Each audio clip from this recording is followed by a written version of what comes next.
And welcome to the second topic of Daily Scan.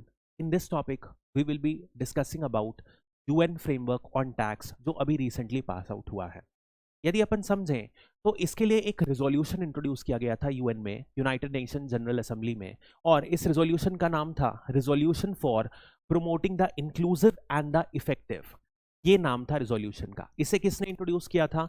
तो African union के जितने भी मेंबर्स हैं यूनाइटेड नेशंस, सब ने मिलकर इंट्रोड्यूस किया था. That was led by Nigeria, और इसे को स्पॉन्सर किया था, यानी कि साथ ही साथ बहामास ने भी इसे सपोर्ट किया था, को स्पॉन्सर.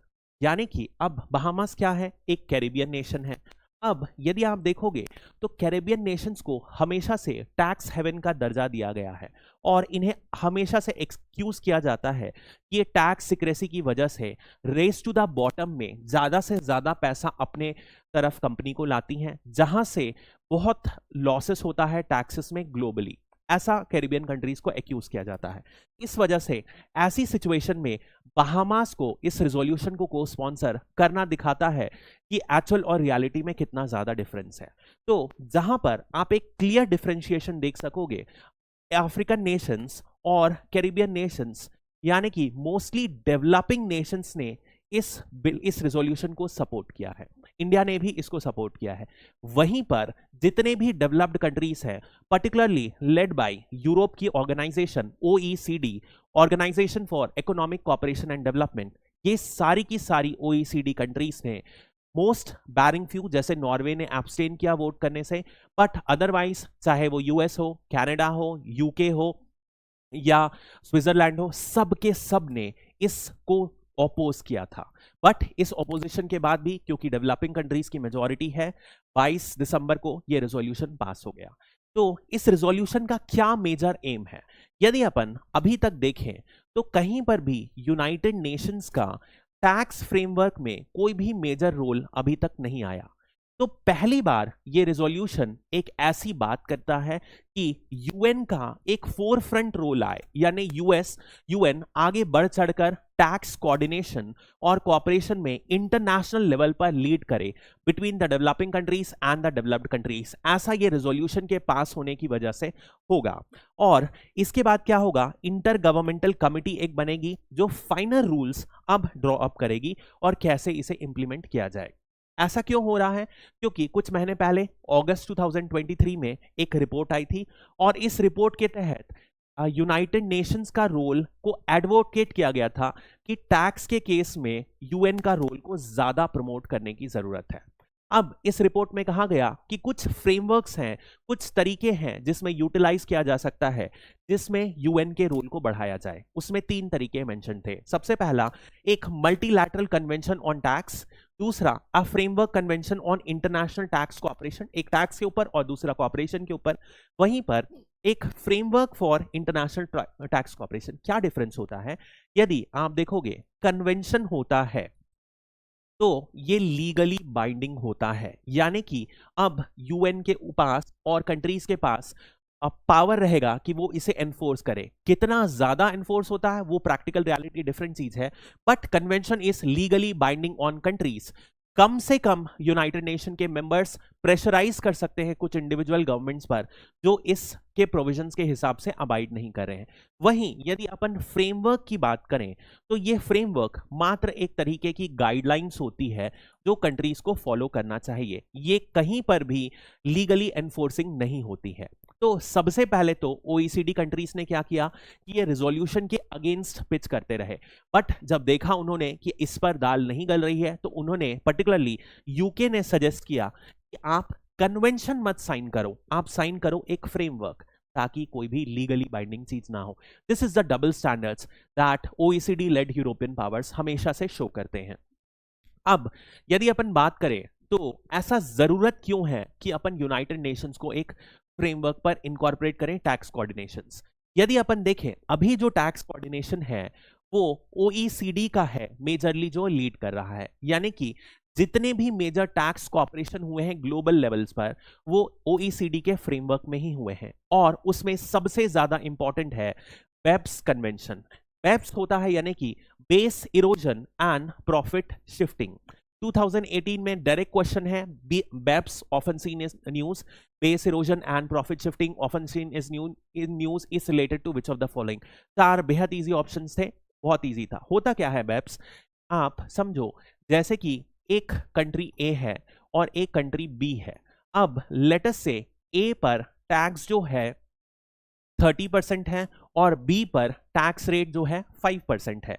तो जितनी भी मल्टीनेशनल कंपनीज क्या करती हैं, जब इन दोनों कंट्रीज के बीच में double tax avoidance agreement sign होता है या कुछ अदर लीगल लूप होल्स को यूज करके क्या करती हैं कि वो चाहेंगी कि 5% वाले जुरिस्डिक्शन में टैक्स उनका इंपोज हो और उसके क्रेडिट को यूज करके वो क्लेम करें क्योंकि हमने बी में टैक्स पे किया है तो हम ए में आके नहीं पे करेंगे, और इस तरीके से उनका एक मेजर टैक्स बच जाता है। यानी कि इंटरनेशनल लेवल पर जहां पर कंट्रीज के बीच में कोऑर्डिनेशन नहीं होती है, वहीं मल्टीनेशनल कंपनीज क्या करती हैं, बड़ी बड़ी कॉर्पोरेट हाउसेस को, प्रोफेशनल सर्विस को हायर करती हैं, ह्यूज चंक पे करती हैं ताकि यहां से डेवलपिंग कंट्री को कम से कम टैक्स देना पड़े। This is the basic framework, इसे बोला जाता है बेप्स। इसे बचने के लिए जो OECD है, इन्होंने G7 यानी कि ग्रुप ऑफ 7 नेशंस जो डेवलप्ड कंट्रीज हैं उनकी सहायता से लेकर फाइनली एग्रीमेंट G20 को भी इन्वॉल्व करके एक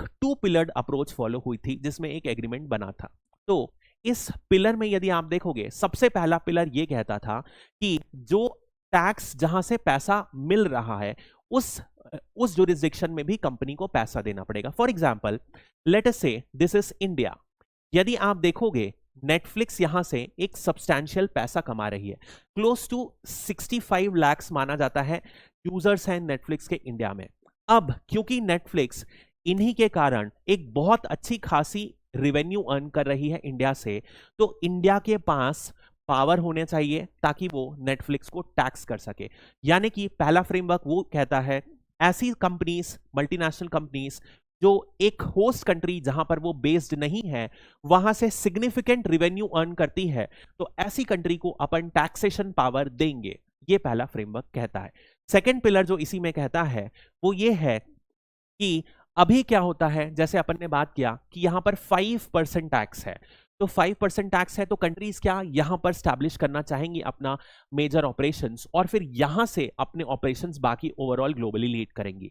तो यदि एक ग्लोबल मिनिमम टैक्स सेटअप कर दिया जाए, यानी कि through out global minimum 15% tax setup हो जाए, तो जो कंट्रीज हैं जो रेस टू द बॉटम लगती हैं, यानी कि मिनिमम से मिनिमम टैक्स पे करने के लिए अलग अलग जुरिस्डिक्शन खोजती हैं, उससे वो बच पाएंगे। और टैक्स, क्योंकि अब लेट से यहां पर इस जुरिस्डिक्शन में 15% हो रहा है टैक्स और यहां पर 20% टैक्स इंपोज है, तो यदि एक बड़ा मार्केट इंडिया और ऐसी कंट्रीज ऑफर करती हैं तो ये सिग्निफिकेंट डिफरेंस नहीं रहेगा, तो हो सकता है यहीं पर कंट्रीज प्रेफर करें।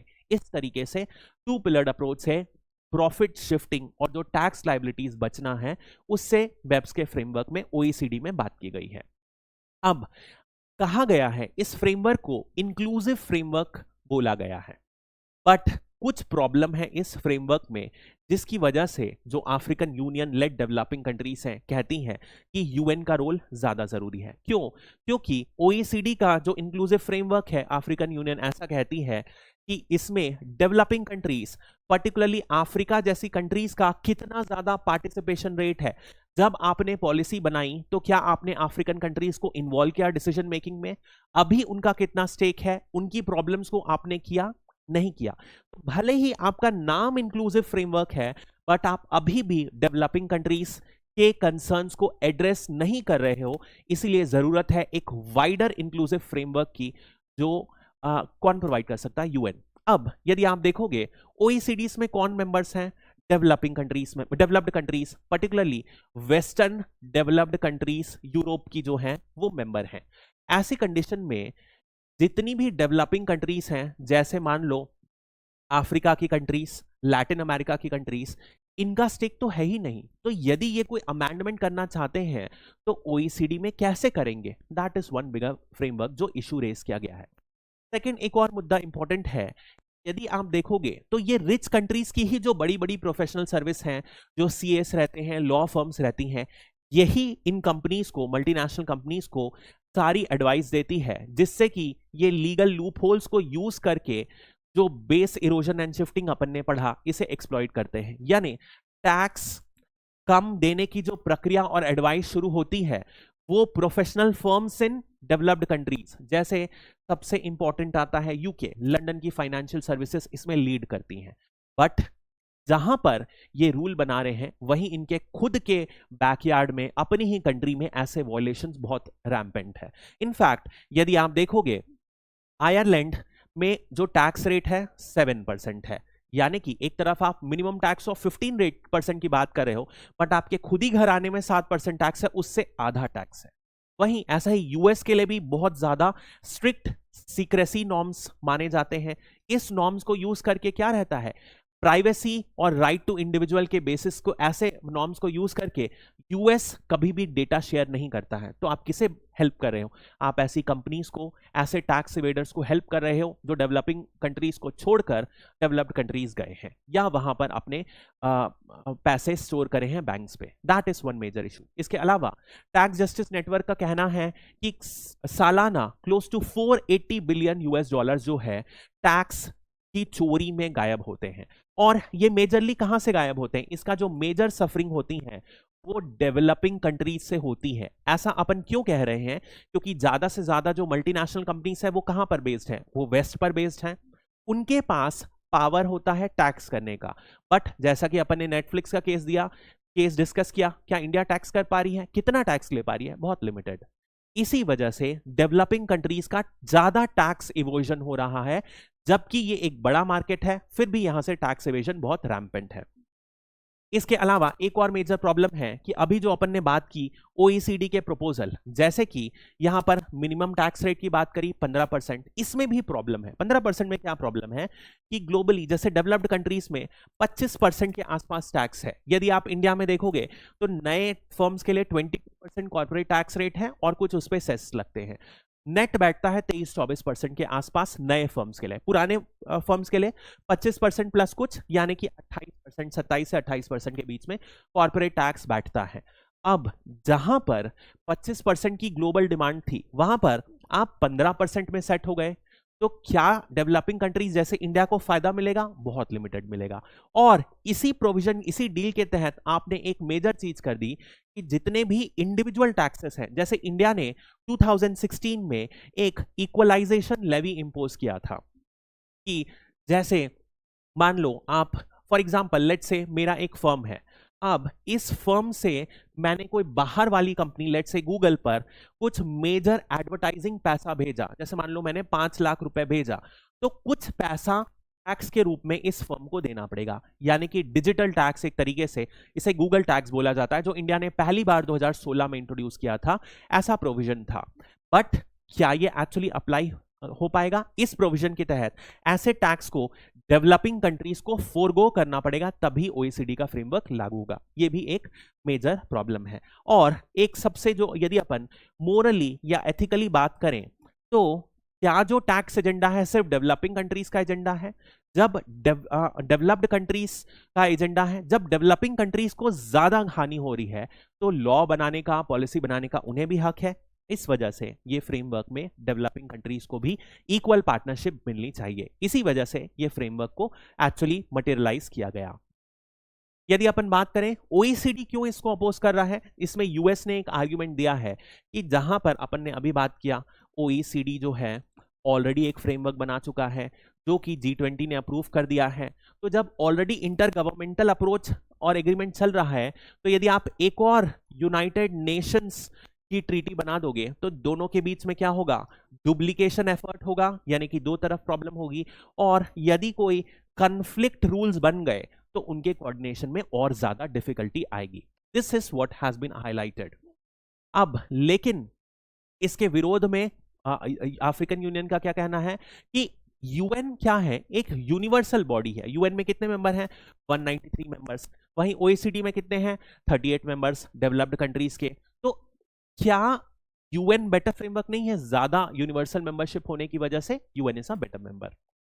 अब फाइनली अपन कंक्लूड ऐसा कर सकते हैं कि जरूरत क्या है, अफ्रीका ने एक कंटेंशन को तो साफ कर दी है कि इस फ्रेमवर्क को इंप्लीमेंट करने के बाद हम कहीं पर भी ये नहीं कह रहे हैं कि जो पुराने फ्रेमवर्क हैं, यानी कि बेप्स का जो फ्रेमवर्क ओईसीडी के अंदर लागू है, हम ये नहीं कह रहे कि वो खत्म हो गया, वो एग्जिस्ट नहीं करता, वो अभी भी एग्जिस्ट करेगा।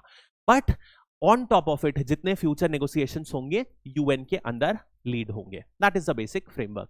इसके अलावा जरूरत क्या है, जैसे जैसे और ज्यादा बातचीत बढ़े, जरूरत है दोनों डेवलपिंग वर्ल्ड, डेवलप्ड वर्ल्ड एक पेज पर आकर टैक्स के एफर्ट्स और कोऑर्डिनेशन को बढ़ाएं, ताकि होगा क्या, जो बड़ी बड़ी कंपनीज, मल्टीनेशनल कंपनीज लाखों करोड़ों रुपए का लीगल लूप होल्स यूज करके गमन कर रही हैं, वो प्रिवेंट किया जा सके। That is the basic framework.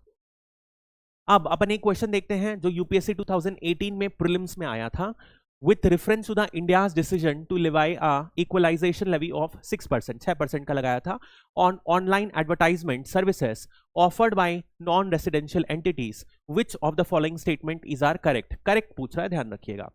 It is introduced as part of the Income Tax Act that offers advertisement services in India, and non-resident entities that offer advertisements in India can claim a tax credit under double taxation avoidance agreement.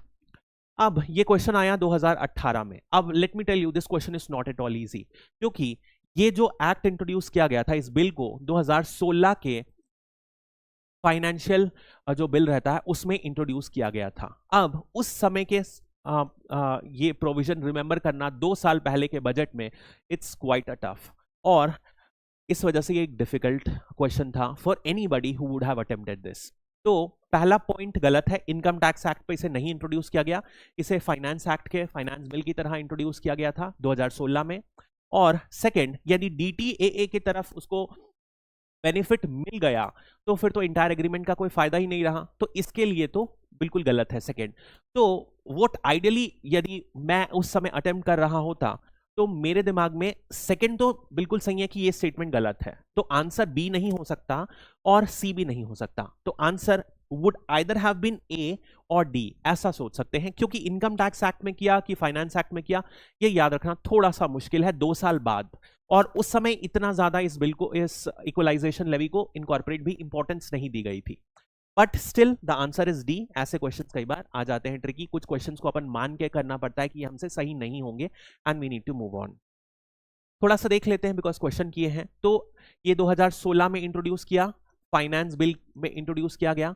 क्या किया गया, यदि आप किसी भी non Indian entity को, जो India पर बेस्ड नहीं है, ऐसी कंपनी को एडवर्टाइजिंग में 1 लाख रुपए से ज्यादा पैसा दे रहे हो, यानी कि 1 लाख रुपए से ज्यादा दे रहे हो, तो आपको सोर्स में 6% काट लेना है। यानी कि आप 100 रुपए दे रहे हो तो 94 ही इफेक्टिवली आपको देना है, और इस तरीके से 1 लाख से ज्यादा दे रहे हो तो 6% काट कर कंपनी को देना है। This was the basic provision जो 2016 में इनकॉर्पोरेट किया गया था, जिसे कॉमनली गूगल टैक्स भी कहा जा रहा था। This was a simple provision. ये सिर्फ और सिर्फ एडवर्टाइजमेंट और कुछ सर्विसेज पर ही लागू था। बट हुआ क्या, 2020 में इसे और ज्यादा इस एम्बिट को एक्सटेंड कर दिया गया। तो इसे 2020 में जो इनकॉर्पोरेट किया गया, इसमें ई कॉमर्स कंपनीज को और कुछ ऐसी कंपनीज को और ज्यादा इनकॉर्पोरेट कर लिया गया। तो इस बेसिस में कुछ कंपनीज जैसे कि नेटफ्लिक्स भी इस एम्बिट में आ गई, जो मेजर रिसोर्स ड्रॉ कर रही हैं, जो मेजर मार्केट रेवेन्यू ड्रॉ कर रही हैं इंडिया से, बट टैक्स के लिए लायबल नहीं है, ऐसा वो बोलती हैं। तो इनमें भी कवर हो गया, बट इस बार 6% की जगह 2% ही लेवाई लगाया गया था, और वो भी कुछ गिनी चुनी कंपनीज पे जिनकी जो एनुअल सेल्स या टर्नओवर है 20 मिलियन रुपीस से ज्यादा हो। That was a basic idea.